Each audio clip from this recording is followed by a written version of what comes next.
Bonjour à tous, je suis Gilles Mansillon, bienvenue sur ma chaîne. Je vous remercie d'aimer, de souscrire, de partager et de commenter sur ces vidéos. Je fais ça vraiment pour partager certaines idées. Aujourd'hui, j'ai rien prévu de spécifique à parler, juste tirer quelques cartes, voir un petit peu comment les choses sortent. Parce que bon, de toute manière, beaucoup de choses ont été dites, c'est juste une question de pouvoir intégrer de jour en jour de plus en plus l'énergie qui vient à nous naturellement.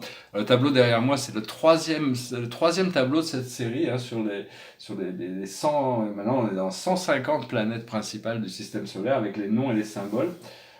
Celui-là est assez, il est pas mal, hein, je trouve bien, il est un petit peu ressemblant il y en a un autre qui est derrière là-bas, qui est sur le même sujet, mais je les trouve assez bien. Je voudrais passer très bientôt dans des grands formats pour les faire en grand format. Peut-être établir les orbites exactes, les orbites proportionnelles de chaque planète plutôt que de les avoir plutôt par groupe. Donc on va voir. Et puis là, le petit tableau derrière moi, c'est un tableau de 1995. C'est un tableau qui dit.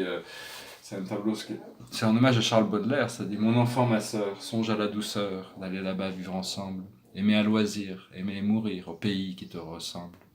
Des soleils mouillés sous ces ciels brouillés, pour mon esprit ont les charmes si mystérieux de tes traîtres yeux brillants à travers leurs larmes. Là, tout n'est qu'ordre et beauté, luxe, calme et volupté. Ah, c'est bon, c'est un petit tableau, c'est une sorte de mer rouge, hein, c'est très passionné et tout ça. Mais enfin, il est pas mal, je trouve bien, avec ce texte en bleu qui flotte par-dessus. J'ai beaucoup utilisé Baudelaire, j'avais fait des tableaux très très beaux, des tableaux que j'ai vendus d'ailleurs en Floride. Ça disait juste ange plein de bonté, de joie et de bonheur. C'était des grands tableaux, mais c'est juste avec des grosses lettres et tout. Non, par rapport aux fleurs du mal, il y avait ça a beaucoup influencé ma peinture. Il y a certains philosophes aussi, comme Lao Tse, Confucius, Bouddha. Et donc je vais tirer cette carte, 9 cartes plutôt, on va voir pour les chakras, hein, voir un petit peu ce qu'on peut. On est vraiment dans cet équinoxe, toutes les choses sont en harmonie, en balance. Le prochain cycle va être beaucoup plus drôle. Hein. Alors je voudrais vous rappeler, vraiment essayer d'utiliser, pour penser à utiliser des cristaux, hein, des petits cristaux comme ça, des petits cristaux de quartz ou des minéraux. Les minéraux sont très puissants. L'améthyste, bon, faut pas les mettre trop au soleil, les améthystes, elles n'aiment pas trop ça.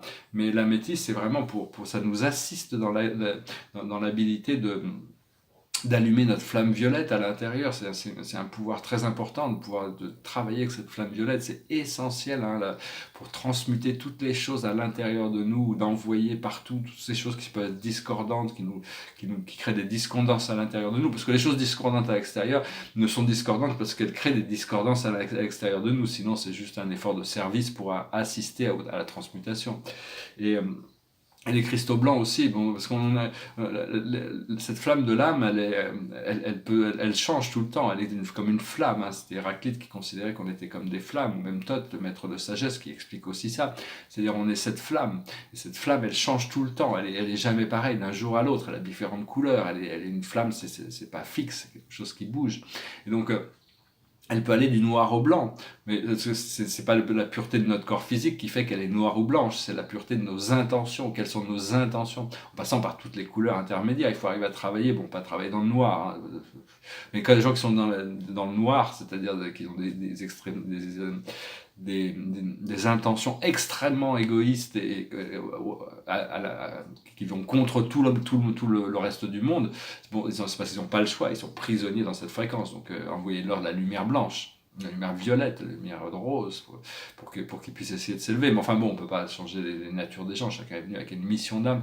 Mais donc l'idée, c'est quand même d'arriver à travailler avec toutes ces fréquences de couleurs, tout en restant blanc quand même, d'avoir les meilleures intentions possibles, le plus haut bien de tous, incluant notre plus haut bien et le plus haut bien de tous. Donc voilà, hein, travailler avec les cristaux, essayez de trouver des cristaux, maintenez-les, dormez avec.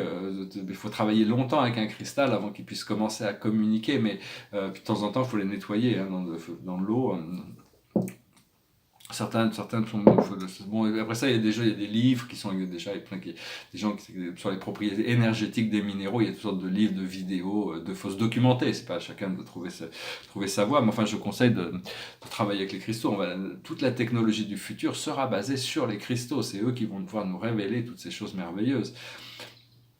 Actuellement, à la base, c'est les transports. À la base, on a les transports, on peut se laisser transporter. On a juste besoin de s'asseoir et se laisser transporter. Au niveau du nombril, au niveau des plans terrestres, les plans astraux, on a Atlantide, c'est-à-dire c'est le retour à l'unification des choses, à la connaissance, à l'intégration. Au niveau de notre plexus solaire, notre centre de pouvoir, on a l'Égypte, on retrouve ce pouvoir de la vie éternelle. Au niveau du cœur, qui est le chakra qui est neutre, qui fait la liaison entre les chakras réceptifs et les chakras créatifs, on a le Père, on a Dieu. Dieu dans le cœur, c'est bien quand même, c'est l'amour. Il n'y a que l'amour qui a la place dans le cœur. Et la nature de Dieu, c'est la première nature de Dieu, c'est l'amour.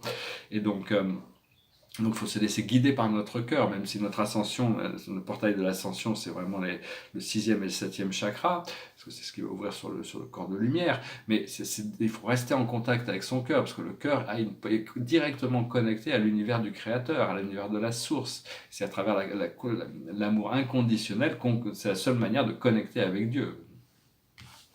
Ce que l'on voit au niveau de notre 5e chakra, c'est la communication, c'est ce qui rentre et ce qui sort de notre corps. C'est là aussi qui est connecté avec notre présence je suis, parce que la présence je suis se situe normalement dans le thymus, dans le cœur supérieur, entre le 4e et le 5e chakra. Donc ici on a le vœu, on a émis des vœux, donc il faut remplir les vœux que l'on a émis. On a fait des vœux, donc il faut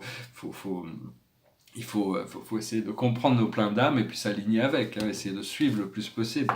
Ce que l'on voit devant nous au niveau de notre 3e œil, notre 6e chakra, c'est les plans galactiques, c'est la 5e et la 6e dimension qui commencent à s'ouvrir, qui sont intégrés, qui s'intègrent. Et donc c'est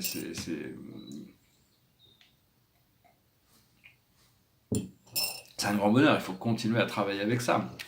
Après ça, dans le 7e chakra, c'est une sorte de disque, c'est la couronne, ce qu'on appelle la couronne, c'est ce qui ouvre les portes du plan supérieur. Aussi, on a les Celtes, c'est la carte de la magie, c'est la carte de Merlin, c'est la carte de la connexion au monde naturel, des animaux, au monde naturel. Dans les plantes, les animaux, les minéraux, tout ça sont des êtres qui ont des réalités dans la 4e dimension, qui sont connectés aux dimensions supérieures, dans la 2e dimension aussi, qui connectent disons que c'est la magie du monde naturel, un petit peu. Je vois cette carte des Celtes, après ça chacun l'interprète comme il a besoin de l'interpréter.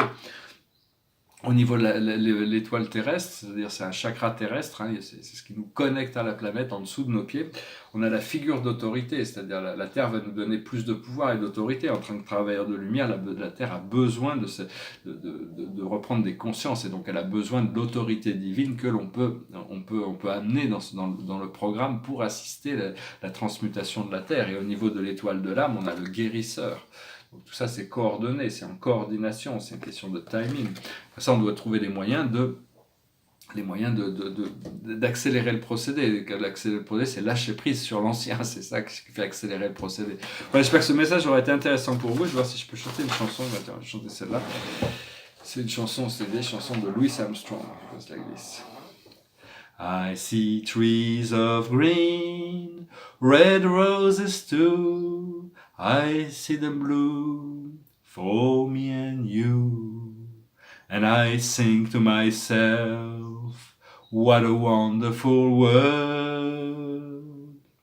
I see skies of blue and clouds of white, bright blessed days, dark sacred nights.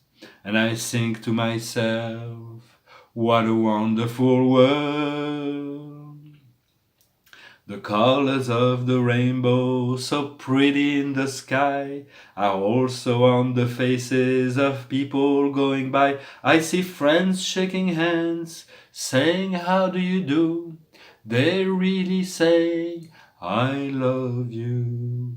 I hear babies cry, I watch them grow. They'll learn much more than I'll never know. And I think to myself, what a wonderful world. Yes, I think to myself, what a wonderful year. Oh yeah. Une très belle année, c'est fini le mot. Il y a le mot What a wonderful world, à la fin, le mot monde s'est transformé en wonderful year. Quelle merveilleuse année, hein. C'était pas moi qui ai dit ça, c'est ma présence qui a introduit cette idée. Donc, ça veut dire que le monde est merveilleux, c'est une question de le regarder à travers Donc voilà, c'était vraiment une année de transformation qu'on se prépare à cette nouvelle année avec ce nouveau point d'équilibre. J'espère que vous en profiterez au maximum, que vous avez apprécié cette vidéo, puis je vous dis à très bientôt, Salade.